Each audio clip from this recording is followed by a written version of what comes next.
आज हम डिस्कस करने वाले हैं दोस्तों कि क्या तकलीफ हो सकती है आपको अगर आपने इनडेफिनेटली आपका हिप एवियन का ट्रीटमेंट करने का सोच लिया है। अगर आपने ये सोच लिया है कि मैं तो इसके आगे कोई ट्रीटमेंट नहीं कराऊंगा, तो हमें क्या क्या तकलीफ हो सकती है।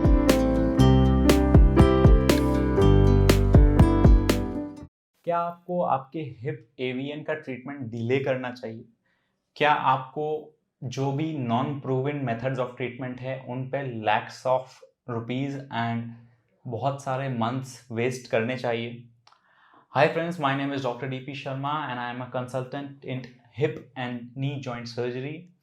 आज हम डिस्कस करने वाले हैं दोस्तों कि क्या तकलीफ हो सकती है आपको अगर आपने इनडेफिनेटली आपका हिप एवियन का ट्रीटमेंट करने का सोच लिया है। अगर आपने ये सोच लिया है कि मैं तो इसके आगे कोई ट्रीटमेंट नहीं कराऊंगा, तो हमें क्या क्या तकलीफ हो सकती है। दोस्तों, एवीएन की स्टेजेस होती हैं, जैसे आपको बहुत कॉमनली पता होगा, stage 1, 2, 3, 4 and complex stage. Stage 1 और 2 में हम खुद ही बहुत ज़्यादा कोशिश करते हैं कि हिप का ट्रीटमेंट जो है नॉर्मल तरीके से कर पाएँ, कोई बहुत बड़ी सर्जरी अवॉइड कर पाएँ। इसके बाद जब हम अवॉइड करना चालू करते हैं ट्रीटमेंट को, तो क्या क्या हो सकता है। सबसे पहला, पेन किलर्स। आपका पेन जो है बढ़ता जाएगा, आपकी पेन किलर डिपेंडेंसी हो जाएगी। कई पेशेंट्स हमारे पास आते हैं जिनको स्टेरॉइड्स भी दिए जा रहे होते हैं पेन से बचाने के लिए। उसमें आपकी और दूसरा हिप भी खराब हो सकता है, आपकी किडनीज पे और लिवर पे बहुत खराब असर पड़ सकता है पेन किलर्स का, और कोई भी ऐसी दवाई का जिसके बारे में आपको जानकारी नहीं दी गई हो या पुड़िया में या थैली में बंद करके आपको दी जा रही हो।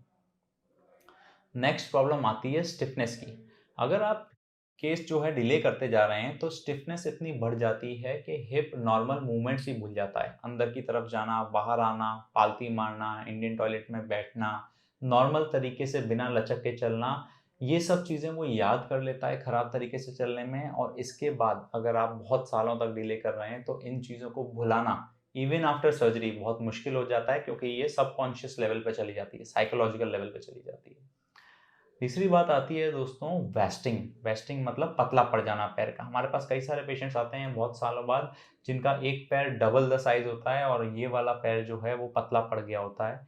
क्यों पतला पड़ जाता है? उस हड्डी में कोई प्रॉब्लम नहीं होती, मसल्स जो होती हैं आपकी वो बहुत बुरी तरह वीक हो जाती हैं, बिकॉज आप या तो दूसरे हिप का ज़्यादा काम ले रहे होते हैं या इस पैर के स्पाइन और नी का। आप थाई की मसल्स और हिप्स की मसल्स का काम ही नहीं ले पा रहे, क्योंकि वहाँ स्टिफनेस हो गई है, वो मूवमेंट नहीं कर रही, बेसिकली उनकी एक्सरसाइज नहीं हो रही और वो पतली और रिबन जैसी पड़ती जा रही हैं, बहुत ज़्यादा ही वीक होती जा रही हैं।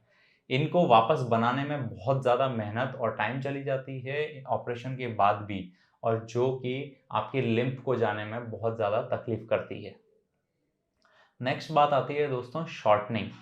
शॉर्टनिंग एक बहुत ही बड़ी प्रॉब्लम है कि आपका जो पैर है वो छोटा होता जाता है। ये छोटा होने में लिम्फ भी बढ़ता है, आपकी लचक भी बढ़ती है और दूसरे वाले हिप पे भी बहुत तेज फर्क पड़ता है।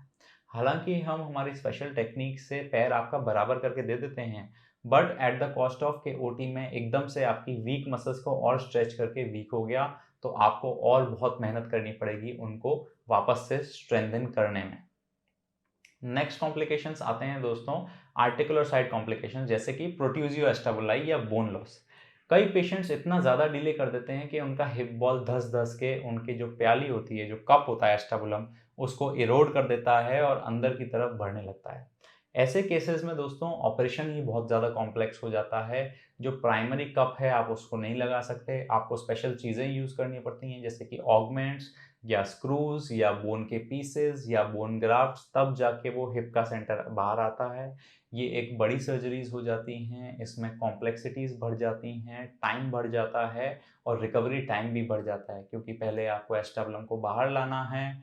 पेशेंट को आप एकदम से वेट देना अलाउ नहीं कर सकते, जैसे कि हड्डी का बुरादा उसकी जगह पे जुड़ जाए, और लाइफ पे भी असर पड़ सकता है इम्प्लांट क्वालिटी की, जब ऑगमेंट्स वगैरह जैसी चीज़ें हमें लगानी पड़ जा रही हैं जो एक और सरफेस पे फ्रिक्शन करती हैं। और भी कई सारी तरीके की प्रॉब्लम्स हो जाती हैं दोस्तों।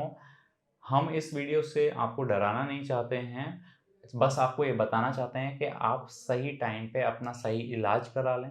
अगर आपको इससे कुछ रिलेटेड तकलीफ है तो आप कंसल्ट कर सकते हैं हमसे, हमसे आके मिल सकते हैं और सही इलाज अपना करवाएं आप। ज़रूरी नहीं है कि हमारे पास ही कराएं, बट कहीं भी स्पेशलिस्ट सर्जन पे जाएं और उससे सही राय लें। Thank you so much and have a nice day.